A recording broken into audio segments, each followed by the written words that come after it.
The ship died screaming. Captain Park Hana felt the hull tear apart around her as the escape pod launched. Through the small window, she watched her vessel, the research ship Morning Star, break into 3 burning pieces. The Volcari attack had been sudden and brutal.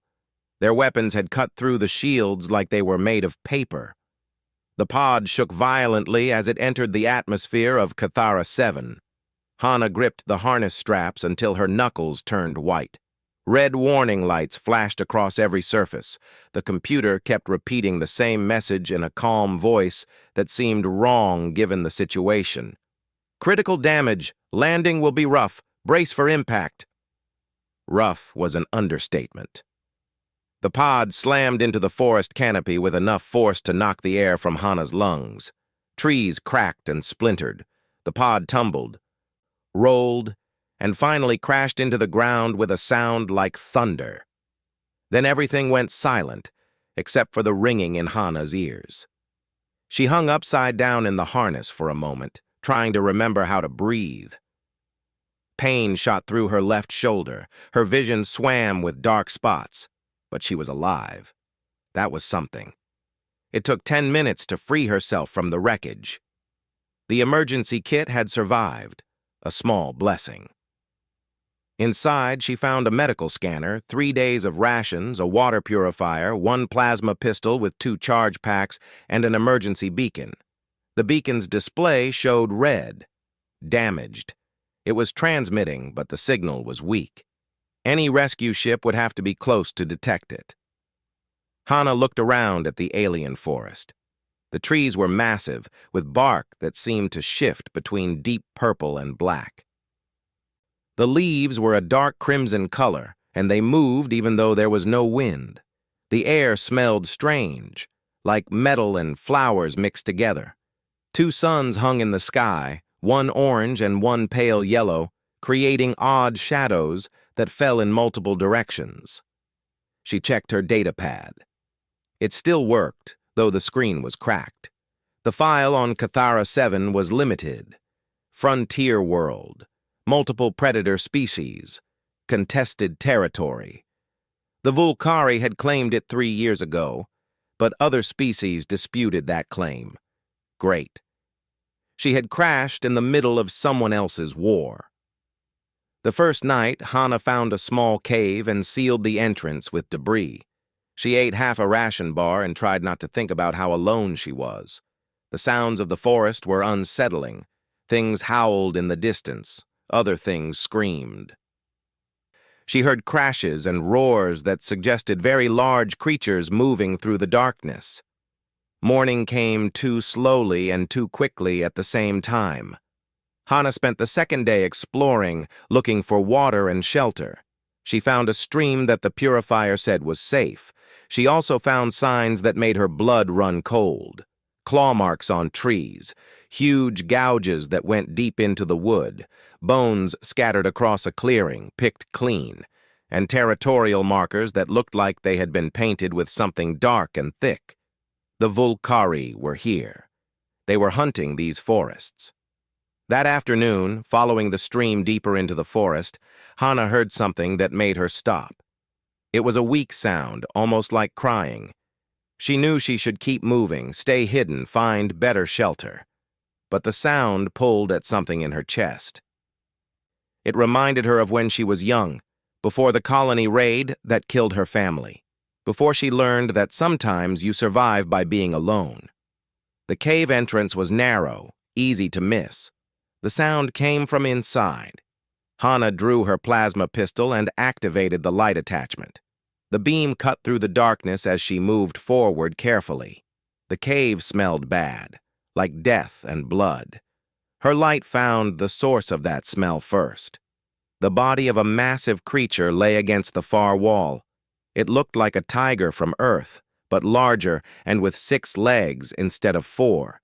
Its fur was a deep orange with black stripes that seemed to absorb light. Massive wounds covered its body. It had fought something and lost. Recently, judging by the blood. The crying sound came again, weaker this time. Hana moved her light and found them. 3 cubs. huddled in a small depression in the rock. They were tiny compared to their mother, barely the size of house cats. Their eyes were open but unfocused. They were starving, dying slowly in the darkness next to their dead parent. Every tactical part of Hana's brain screamed at her to leave. Alien predators were dangerous. These would grow into apex killers. They would slow her down, draw attention, cost her precious resources. She should go. Right now, leave them to the nature of this world. But she looked at them, weak and alone and waiting to die, and saw herself at 12 years old, hiding in a supply closet while raiders killed everyone she loved. She remembered the cold, the hunger, the certainty that she would die alone in the dark. "Damn it," Hana whispered. She couldn't carry all three at once. It took 2 trips to get them back to her shelter. The cubs were too weak to fight or even protest. She wrapped them in her emergency blanket and used the medical scanner. Dehydration, malnutrition, minor injuries, nothing immediately fatal if treated. She had 3 days of rations meant for 1 human. She had no idea what these creatures ate. Hana spent that evening making decisions that probably meant her death. She used the water purifier to give them hydration. She ground up her protein rations and mixed them with water into a paste. The cubs ate weakly at first, then more eagerly when they realized it was food. They made small sounds that might have been contentment. When they had eaten and drunk their fill, they curled up against her, seeking warmth. Hana sat very still, feeling their tiny bodies breathe. Their fur was incredibly soft. One of them, the smallest, with a white marking on its forehead, made a sound almost like a purr. "You need names," Hana said quietly. She pointed at the largest cub, a male with particularly bold stripes. "Duri, strong one." The middle cub, a female who had been the first to eat, got the name Nari, gentle one. The smallest, another female who stayed closest to Hana, became Bomb, hope. That night, Hana allowed herself one moment of doubt. What was she doing? These were alien predators. They would probably kill her when they got bigger. She had just condemned herself to die here on this planet trying to save 3 animals that nature had already marked for death. But when Bomb whimpered in her sleep and pressed closer, Hana put her hand on the tiny cub's back and felt the heartbeat there. Fast and strong and alive. "Okay," she whispered to the sleeping cubs. "We do this together." Outside, something howled in the distance. It was answered by other howls from different directions. The sound was organized, coordinated, a hunting pack communicating across the darkness. The Volcari were out there, and they were hunting. Hana checked her plasma pistol's charge. 1.5 packs left, not nearly enough. She looked at her 3 small charges, vulnerable and dependent. Then she looked at her datapad, at the files about Earth's history. Humans had survived by doing what other species thought was impossible. They had turned wolves into dogs. They had made friends with predators. Maybe she could do it again. She had to, because now she had something worth surviving for. The howls came closer, and Hana began to plan. The Volcari found her on the 4th night. Hana had been expecting them. She had seen their scouts during the day, shadows moving through the crimson trees. They were watching her, studying her movements. Now, as the 2 suns set and darkness covered the forest, they came in force. The first sign was the howling. It started from one direction, then another, then all around her position. The sound was deep and resonant, designed to strike fear into prey. Hana felt her heart race despite her training. The howls weren't just noise, they carried meaning, coordination, intelligence. She stood at the entrance to her improved shelter, the 3 cubs behind her. Duri, Nari, and Bomb had grown stronger over the past days. They could walk now, even play a little. But they were still vulnerable, still young, still her responsibility. Through the trees, Hana saw glowing eyes reflecting her shelter's emergency light. Many eyes. She counted at least 15 Volcari surrounding her position. They moved like ghosts, only visible when they wanted to be seen. Their bodies were lean and powerful, covered in gray fur marked with darker stripes. They walked on two legs like humans, but their heads were distinctly wolf-like, with long snouts full of sharp teeth. One Volcari stepped forward, larger than the others. He wore minimal armor and carried weapons that looked ceremonial as much as practical. His fur was silver at the edges, marking him as experienced. His eyes, a startling amber color, fixed on Hana with clear intelligence. This was their leader. Hana could see it in how the others deferred to him, how they waited for his signal. The leader, she would later learn his name was Gresh, tilted his head as he studied her, his lips pulled back in what might have been curiosity or a threat display. He said something in a language that sounded like growls and barks mixed with clicks.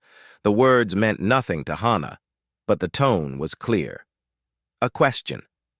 "Who are you?" "I'm human," Hana said, keeping her voice steady. "My name is Park Hana.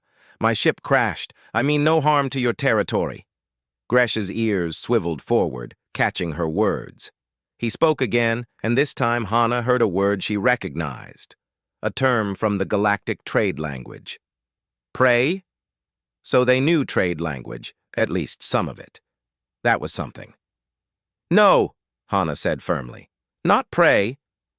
One of the other Volcari, younger, more aggressive, laughed. The sound was harsh and mocking. He said something to Gresh that made others in the pack chitter with amusement. The meaning was clear even without translation. Look at this weak thing. No claws, no fangs, no fur. What else could it be but prey? Behind Hana, Bomb made a small, frightened sound. The noise drew every Volcari eye to the shelter entrance. Gresh's nostrils flared as he caught the scent. His posture changed immediately, becoming more alert, more dangerous. "Rakthari," he said in trade language. "Cubs." The pack stirred. Several Volcari growled low in their throats. Hana understood. The Rakthari were their enemies, competing apex predators. The Volcari would see the cubs as threats to be eliminated while young.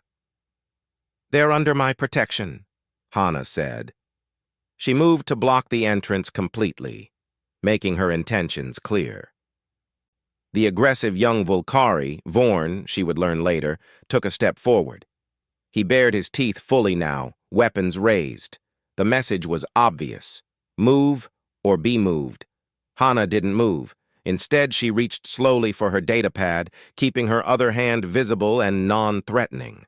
Gresh watched, but didn't attack. Good. He was curious. Curious predators could be reasoned with. Hana activated the datapad's external speakers and pulled up a file. Audio recordings from Earth. She had kept them as a reminder of home. Now they would serve a different purpose. The roar of a lion echoed across the clearing. Deep, powerful, primordial. The Volcari pack froze. The sound was alien to them, but unmistakably dangerous. It spoke to something ancient in any predator's brain. This is what it sounds like when an apex hunter warns you away. Before they could recover, Hana played the next sound. Wolves howling. Not the Volcari's howl, but close enough to be unsettling. A reminder that Earth had its own pack hunters, its own coordinated killers. Then came the tiger's roar. Guttural and threatening, it filled the forest with menace.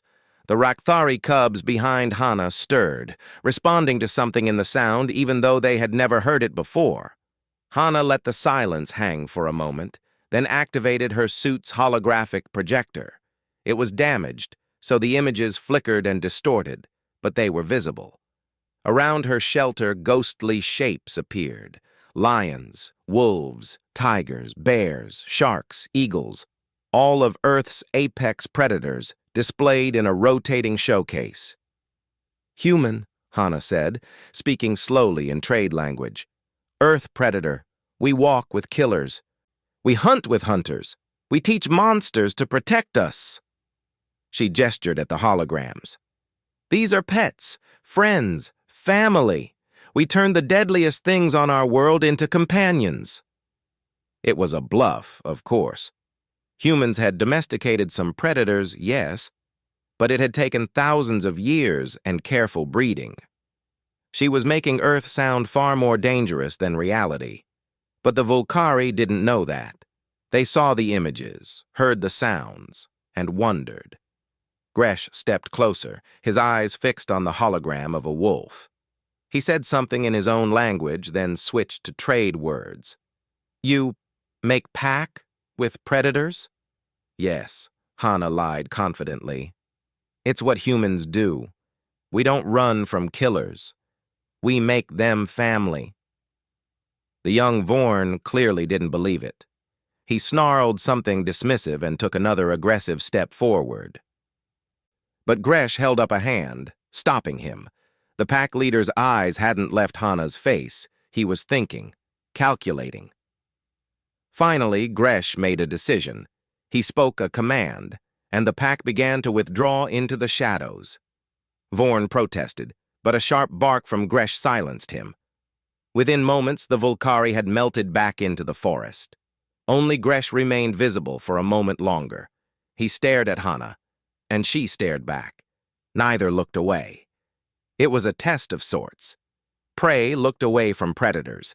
Predators met each other's eyes. Then Gresh did something unexpected. He dipped his head slightly, not a bow, but an acknowledgement, a gesture that said, "I see you. You are interesting. We will meet again." Then he too vanished into the darkness. Hana stood at the entrance for a long time after, her heart pounding, her hands shaking with adrenaline she couldn't release. Behind her, the three cubs ventured out of the shelter. Duri pressed against her leg. Nari made a questioning sound. Bomb climbed onto Hana's boot and looked up at her with trusting eyes. "That," Hana said to them, her voice unsteady, "was the most terrifying bluff of my life." But it had worked. The Volcari hadn't attacked. They had withdrawn. More importantly, they had shown respect.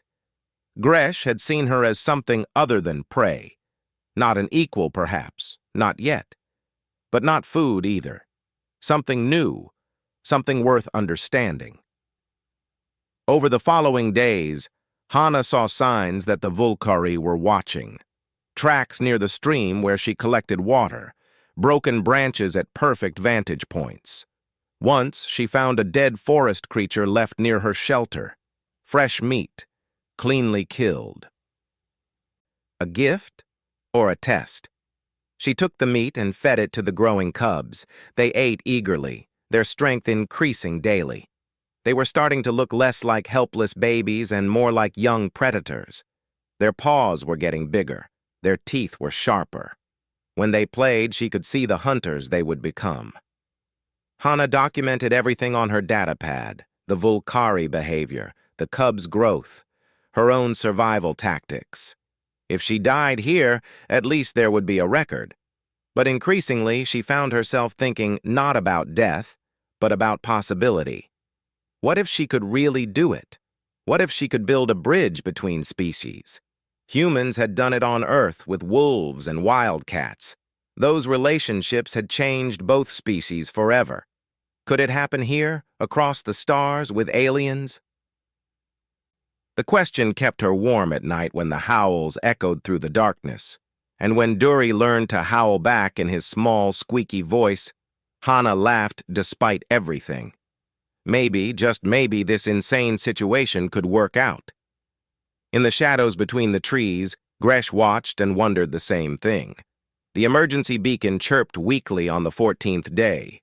Hana stared at the display, hardly believing what she saw. A response signal. Faint, but real. A human rescue ship had detected her beacon and was changing course. 3 days, maybe 4. They were coming. She should have felt relief. Instead, she felt complicated.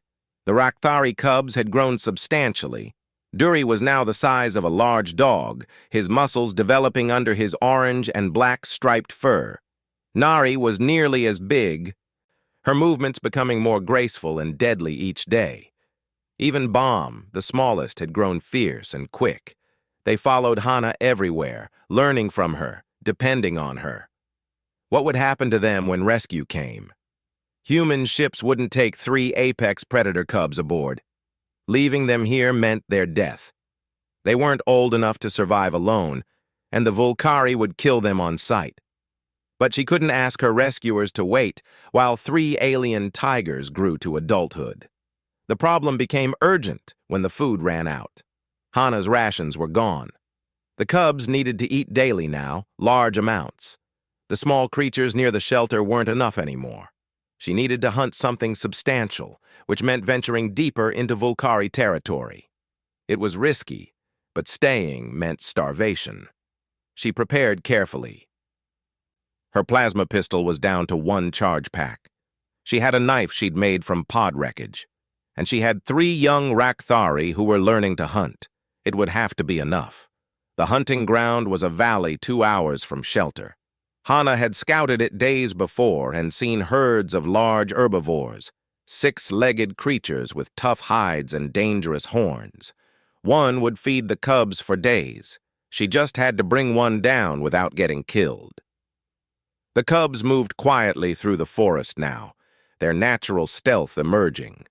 Hana had trained them with hand signals, and they obeyed surprisingly well. When she signaled stop, they froze. When she signaled forward, they crept ahead. They were young, but their instincts were sharp. The herd was where she expected, grazing near a stream. Hana counted 15 animals. She picked a target, an older one at the edge, slower than the others. She signaled the cubs to stay hidden and raised her pistol. Then she heard the howl. Volcari. Multiple voices coming from the opposite side of the herd. Hana's blood ran cold. They were hunting the same prey. She watched through the trees as Gresh's pack emerged, moving in perfect coordination. They had already selected the same target Hana had chosen, the weak one, the easy kill. Hana had a choice. Withdraw quietly and try again later, or stand her ground and claim her right to the hunt. She thought about the cubs behind her, hungry and waiting. She thought about how prey ran and hid. She thought about what Gresh had seen in her that first night, something that wasn't prey. Hana stepped out of the trees. The Volcari pack saw her immediately. They stopped, confused. The herd scattered at the sudden appearance of more predators. The wounded herbivore stumbled, fell, tried to rise. It was dying anyway. The Volcari had already wounded it critically. Gresh moved forward, his body language clear. "This is our kill." "Leave." Hana didn't leave. She walked toward the dying animal, her cubs emerging from the trees behind her. Duri, Nari, and Bomb spread out in a formation Hana had taught them, covering angles, protecting flanks, acting like a hunting party. "We need food," Hana said in trade language, loud enough for all to hear. "We tracked this prey too. We claim share of the kill." The young aggressive one, Vorn, snarled and started forward. But before he could reach Hana, Duri intercepted. The young Rakthari, now nearly 50 kilograms of growing predator, placed himself directly in Vorn's path. Duri's lips pulled back, showing teeth that were no longer small. His growl was deeper now, more threatening. Vorn stopped, surprised. He had expected the human to be helpless. He hadn't expected a young Rakthari willing to fight. They clashed briefly. It was more posturing than real combat. Vorn was older and more experienced, but Duri was strong and fearless, throwing his weight into Vorn's shoulder, snapping at his arms. The Volcari warrior had to work to drive the cub back. When he finally landed a blow that sent Duri tumbling, it was clear to everyone watching that the young Rakthari had fought well. "Enough!" Gresh's command cut through the clearing. Vorn stepped back, breathing hard. Duri shook himself and limped back to Hana's side. There was blood on his shoulder, but his eyes were bright, proud. Gresh approached slowly. He looked at Hana, then at the 3 cubs arranged protectively around her, then at the dying herbivore. His pack waited for his decision. By Vulkari law, they had made the kill. It was theirs. But the human had shown courage. The young Rakthari had proven themselves brave. What Gresh did next shocked everyone present. He gestured at the dead herbivore, then at Hana. He spoke in trade language, clearly so there would be no misunderstanding. You hunt like pack. You protect cubs like Alpha protects pack young. You do not run from fight. He paused, then added something that sounded like it cost him. Take share. You earn it. The Vulkari pack erupted in protest. Vorn was loudest, arguing in their own language. But Gresh barked a command that silenced them all. He was Alpha. His word was law. Hana approached the herbivore carefully. She used her knife to cut a substantial portion, enough to feed the cubs for 3 days. Nari and Bam dragged the meat away, while Duri stayed beside Hana, watching the Vulkari pack with wary eyes. The rest of the pack began processing their kill, but Gresh remained watching Hana. After a long moment, he spoke again. Why? He asked. Why protect Rakthari cubs? Natural enemies? Your kind, small, weak. Why choose hard path? Hana considered her answer carefully. This was important. Maybe the most important conversation of her life. On my world, she said slowly, we learned something. Being strong alone means being limited. But being strong together, choosing who to protect, who to trust, that makes you stronger than any lone hunter could ever be. She gestured at the cubs. They were dying. Alone. I was alone too. Now we're not. That's stronger. Pack, Gresh said. It wasn't a question. Yes, pack. But they are not your kind. Pack doesn't have to be one kind, Hana said. Pack is who you choose, who you trust, who you hunt with and protect. Gresh was silent for a long time. The concept clearly troubled him. Vulkari packs were strictly their own kind. The idea of mixing species went against everything in their culture, but he was also a leader who thought deeply about things. Hana could see him turning the idea over in his mind. Finally, he said something that surprised her. My pack. We watch you. See you teach cubs to hunt. See you share food when you have little. See you stand ground when you should run. He paused. Not prey behavior. Not Vulkari behavior. Something new. Human behavior, Hana said simply. Human. Gresh repeated the word like he was tasting it. Then he looked at his own pack, at Vorn still nursing his pride, at the others processing the kill. War Chief Krenna says all not Vulkari are prey or rival. No other option. But you... He gestured at Hana and the cubs together. You are something else. Don't know what. Interesting. From a Vulkari pack leader, it was almost a compliment. Over the next 2 days, something strange developed. Gresh's pack didn't leave the area. They maintained distance, but Hana saw them regularly. Once, when a dangerous predator, something huge with too many legs, approached her shelter, the Vulkari drove it away before it could attack. They didn't acknowledge helping. They just did it and left. Another time, Hana found fresh water markers near a better stream, clearly placed for her to find. The Vulkari were helping without admitting they were helping. On the 3rd evening, as Hana played with the cubs near the shelter, Gresh approached alone. The cubs tensed, but Hana signaled calm. Gresh sat a respectful distance away, his posture non-threatening. Tomorrow, he said quietly, Krenna sends new pack, lead by Shrike. He, not like me. Not think, not question. He follows old ways, sees you, sees enemy, sees cubs, sees future rivals to kill. Will not talk, will only attack. Hana's stomach dropped. Why tell me this? Gresh met her eyes. Because, maybe you're right. Maybe pack can be more than one kind. Maybe strong together is real strong. He stood to leave, then paused. Your rescue comes soon, yes? Hope comes before Shrike. Hope you survive, human. Want to see what happens if you do?" Then he was gone into the shadows. Hana looked at the cubs, now drowsy and full from their meal. Duri yawned, showing impressive teeth. Nari was already asleep. Bomb pressed against Hana's leg the way she always did before sleeping. One day, maybe two. The rescue ship would arrive, but this Shrike would come first, bringing death for her and the cubs both. Unless she did something impossible. Again. Shrike arrived with the dawn, and he brought death with him. Hana had prepared through the night. The cave system she'd chosen as shelter had multiple entrances, and she'd spent hours rigging traps using what little technology remained. Explosive charges from the escape pod, tripwires made from cable, collapsing sections she'd carefully weakened. It wasn't much, but it would have to be enough. The cubs sensed the tension.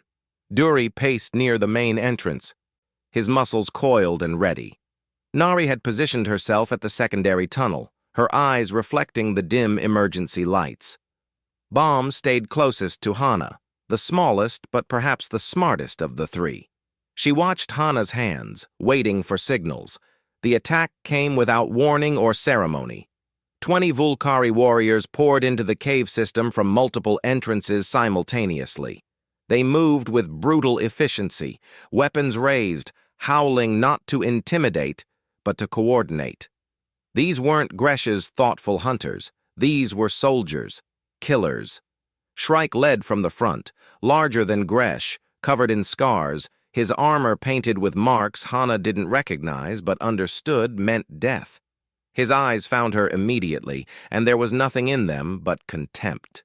To him, she was an insult, prey that refused to die. A problem to be solved with violence. Hana triggered the first trap. The explosion wasn't large, but in the confined space it was devastating. 3 Vulkari went down immediately. The others scattered, their coordination broken by surprise. Hana used the confusion to fall back deeper into the cave system, the cubs moving with her in practiced patterns. "Now!" she shouted, and Nari leaped from her hiding spot onto a Vulkari who'd gotten too close. The warrior went down under 50 kilograms of young Rakhtari fury. Nari's teeth found his shoulder, her claws his arms. He screamed and tried to throw her off, but she held on with the tenacity Hana had trained into her. Duri took the main tunnel, his bulk blocking the passage. 2 Vulkari tried to rush past him. The first one succeeded but took deep claw marks across his chest. The second one, Duri caught fully, slamming him into the tunnel wall hard enough to crack stone. The Vulkari didn't get up, but there were too many. They kept coming, adapting to the traps, learning the layout. Hana fired her plasma pistol until the charge pack died, then switched to her improvised blade. She fought like her instructors had taught her, fast, dirty, using the environment. A Vulkari lunged at her. She ducked, let him overextend, drove her blade into his leg. He howled and stumbled, and Bomb was there, small and quick, going for his throat before Hana pulled her back. "Too dangerous!" Hana shouted at the cub, but Bomb's eyes were wild with the fury of protecting her pack. All 3 cubs were fighting beyond their age, their experience. They were magnificent and terrifying and going to die because Hana had made the choice to save them weeks ago. Then she heard a different howl, one she recognized. Gresh's pack crashed into Shrike's warriors from behind. The cave erupted into chaos. Vulkari fought Vulkari, a civil war in miniature. Gresh's hunters were outnumbered, but they had surprise and fury on their side. More than that, they had belief in something Shrike's warriors couldn't understand. "Traitor!" Shrike's roar cut through the battle. He threw aside one of his own warriors to get to Gresh. "You betray your kind for prey for the enemy!" Gresh met him head-on, their weapons clashing with a sound like thunder. She earned respect. The cubs earned life. You see only old ways, I see what could be. They fought like the alpha predators they were. Shrike was larger, stronger, more experienced. but Gresh fought with the desperation of someone defending an idea as much as a person. Around them, the cave had become a battlefield of divided loyalty. Vorn, the young aggressive warrior, had followed Gresh. He fought beside Duri now, the two of them holding a critical tunnel against 4 of Shrike's warriors. It should have been impossible, a young Volcari and a juvenile Rakthari fighting side by side. But impossible was happening. Hana saw her moment. While Shrike was focused on Gresh, she moved. Not to escape, but to help. Her blade was broken, her pistol dead, but she had one trap left, the big one. The cave entrance she'd prepared to collapse if things got desperate. Things were definitely desperate. She triggered it, and tons of rock came down, sealing the main entrance. It cut off Shrike's reinforcements, but also trapped everyone inside. No retreat now. No escape. This would end here, one way or another. The collapse got everyone's attention. The fighting paused for a heartbeat as both sides realized the situation had changed. They were all stuck in here together. Shrike recovered first. He threw Gresh aside and turned his weapons toward Hana. You die first, human. Then your monsters. Then the traitors who protected you. He charged, and Hana had nothing left to stop him with. She'd used all her tricks, all her traps, all her resources. She raised her broken blade anyway, because that's what you did. You fought until you couldn't anymore. Bomb hit Shrike from the side. The smallest cub, the one Hana had named Hope, threw herself at a warrior twice her size with absolute fearlessness. Her claws found his arm, her teeth his shoulder. Shrike roared in pain and anger, trying to shake her off. Then Nari was there, then Duri, and all 3 cubs were on him, a coordinated attack that spoke of hours spent training together under Hana's guidance.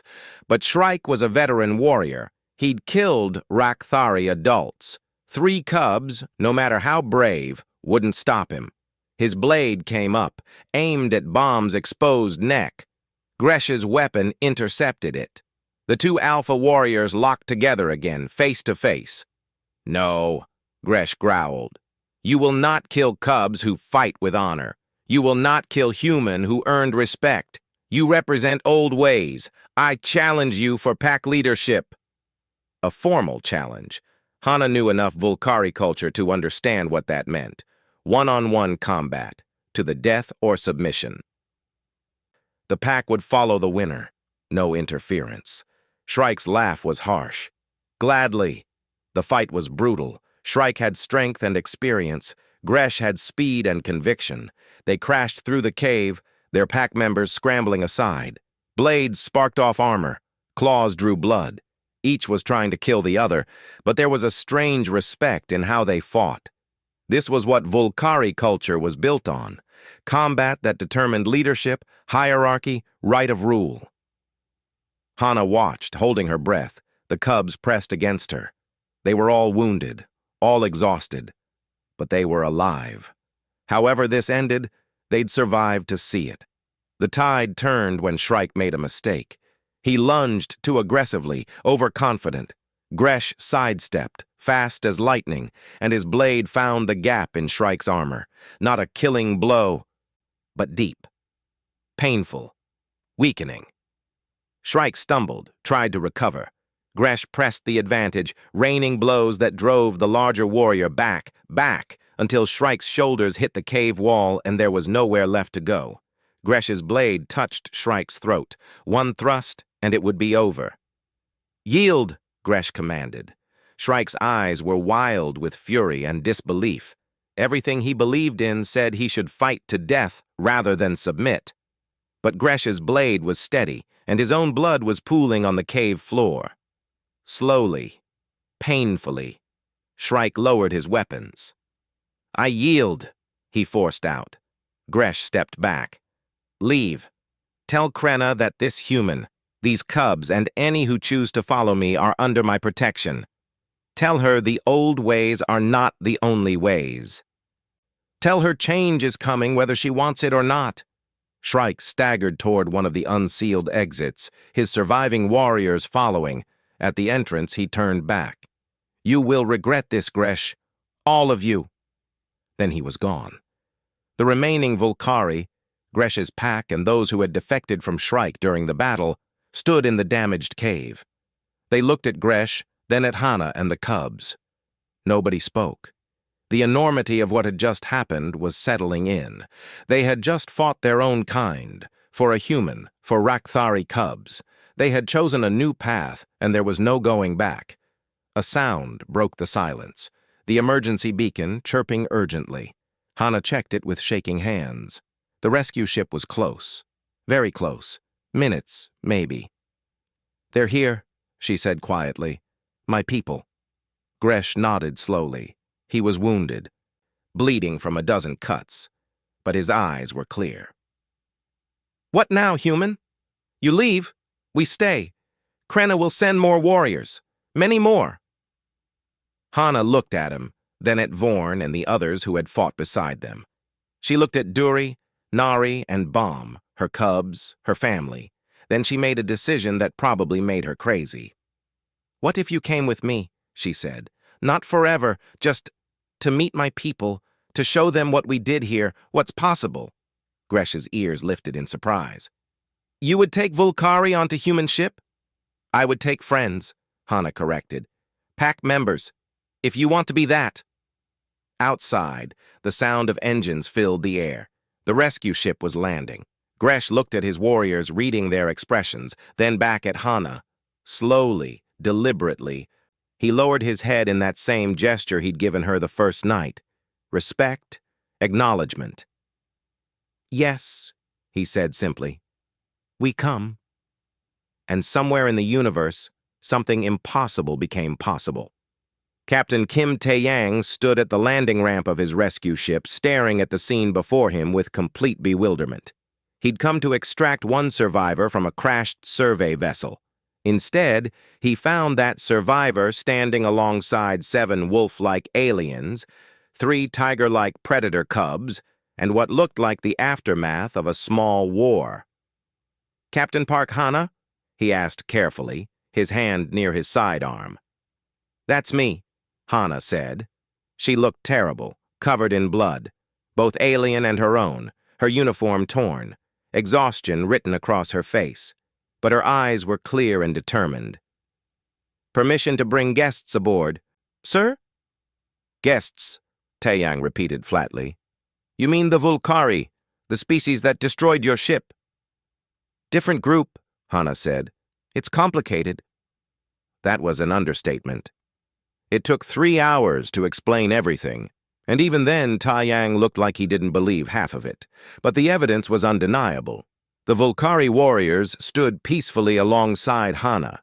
The Rakthari cubs, now nearly adult-sized, responded to her commands, and when his medical officer examined everyone, she confirmed that both Volcari and human had fought side by side, protecting each other. "This is unprecedented," Tae-yang said finally. "I need to contact command, the diplomatic corps, probably the fleet admiral." He rubbed his face. "What were you thinking, Hana?" "I was thinking that dying alone was worse than living together," Hana said simply. "I still think that." They allowed Gresh's pack aboard under guard, though the Volcari made it clear they were cooperating voluntarily. The cubs were more difficult.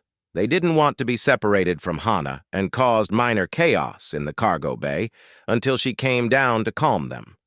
Watching a human woman comfort 3 apex predator cubs while they purred like oversized house cats did more to convince the crew than any explanation could.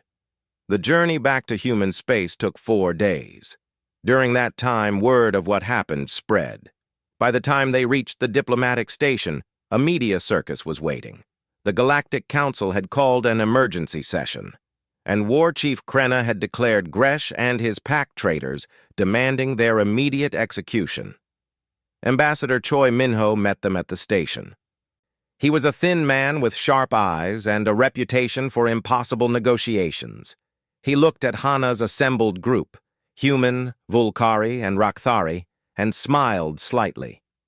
"Captain Park," he said, "you've created quite the situation." I survived, Hana said. We all survived. That's what matters.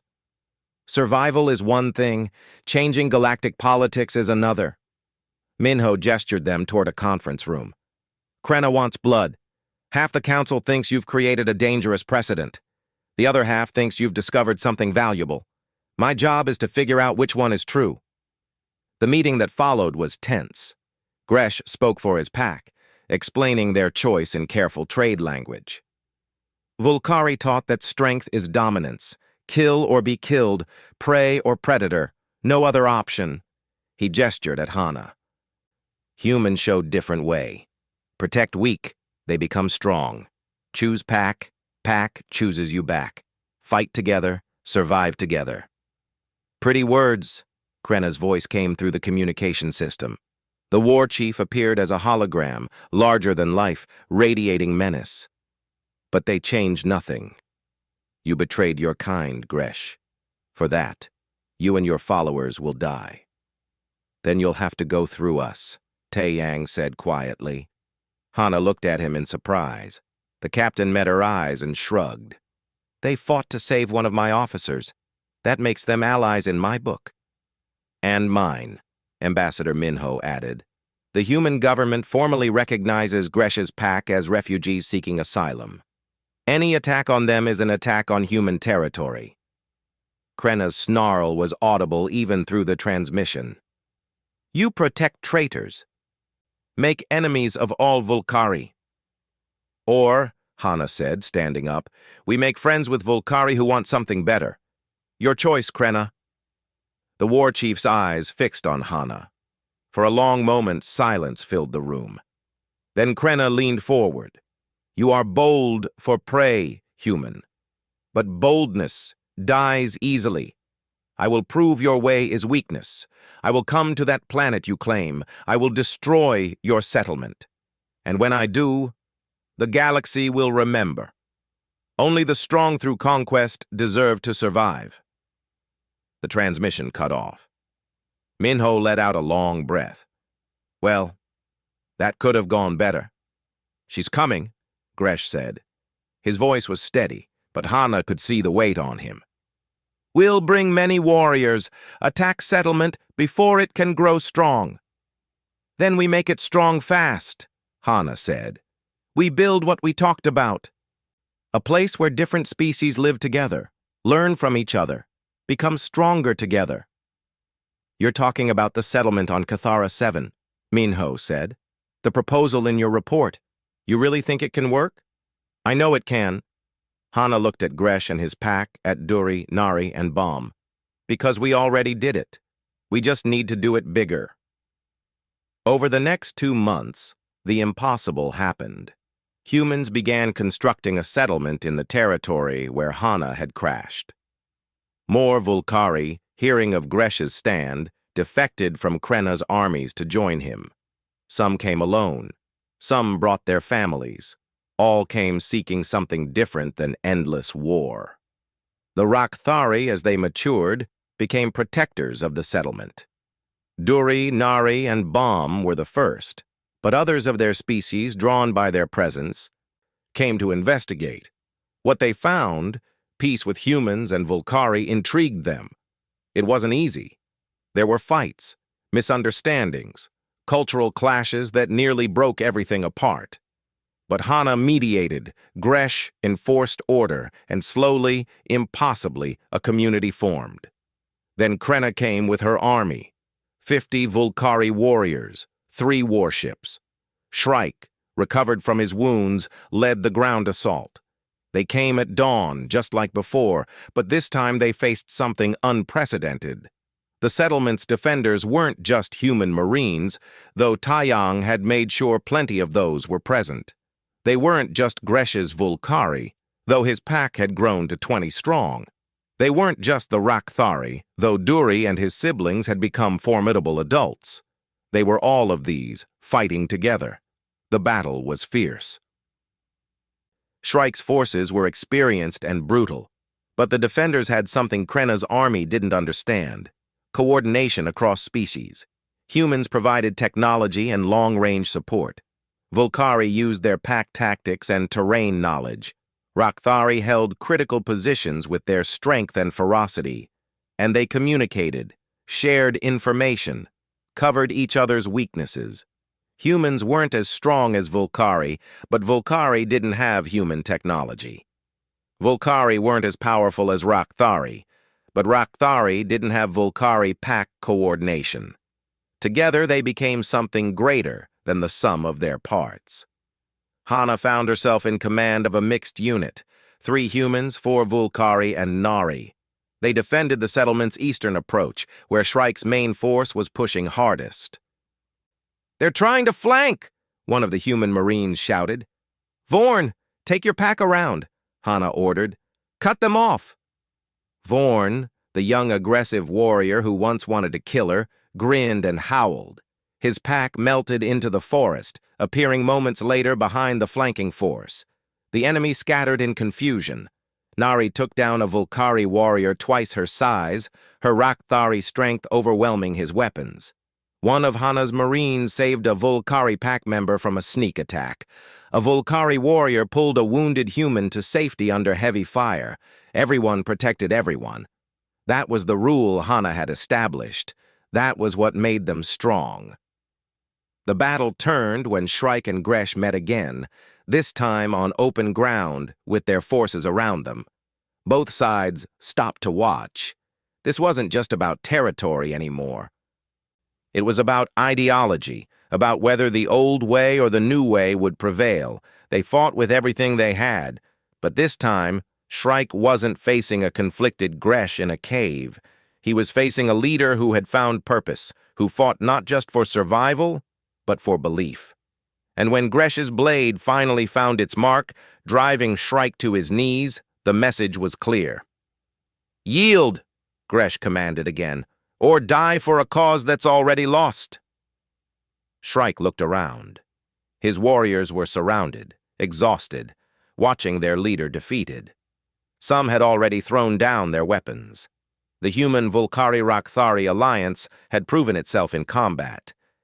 The old way hadn't just been beaten, it had been outthought, outfought, and proven obsolete. "I yield," Shrike gasped. "For real this time." From orbit, Krenna watched in silence. Hana got on the communication channel, knowing the war chief could hear. "It's over, Krenna. Send more warriors if you want. We'll keep winning. Not because we're stronger individually, but because we're stronger together. Your way is alone. Our way is together. Which do you think survives longer?" For a long moment, there was no response. Then Krenna's voice, grudging and harsh. "You prove nothing. One battle, one settlement. Changes nothing." "Then watch us change everything," Hana said. "We'll be here, growing, learning, becoming something new. You can join us when you're ready.